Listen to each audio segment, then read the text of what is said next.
তুমি কে আমি কে, রাজাকার রাজাকার, তোমার বাবা আমার বাবা রাজাকার রাজাকার। তার মানে তারা নিজেদেরকেই রাজাকার হিসেবে পরিচয় দিল।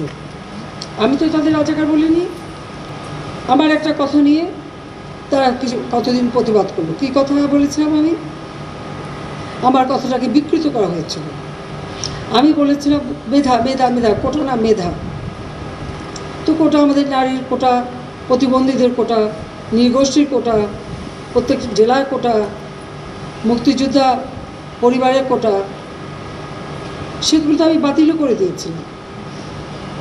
তারপরে কোটা না মেধা, মেধা না কোটা, তো কোটা মেধার মধ্যে একটা তফাতের কী আছে? এখানে মেধাই তো হয়। প্রথমে প্রিলিমিনারিতে তাদেরকে পরীক্ষা নেওয়া হয়, এরপর লিখিত পরীক্ষা হয়। লিখিত পরীক্ষা পাশ করলে তখন তাদের ভাইবা নেওয়া হয়। ভাইবা নেওয়ার পরে তারপর যখন পদায়ন করা হয় তখন যারা মেধাবী তারাই পায়। আর অবশ্যই এই কোটাগুলি ভাগ করে দেওয়া হয়। তাহলে যারা পরীক্ষা দিয়ে মেধাবী তারাই তো পাচ্ছে। সেই সূত্রে আমি বলেছিলাম যে কি মেধাবী কি শুধু মানে মুক্তিযোদ্ধা পরিবারের সন্তান সন্ততিরা কি মেধাবী না? তাহলে মেধাবী কি শুধু ওই রাজাকারের ছেলে মেয়ে?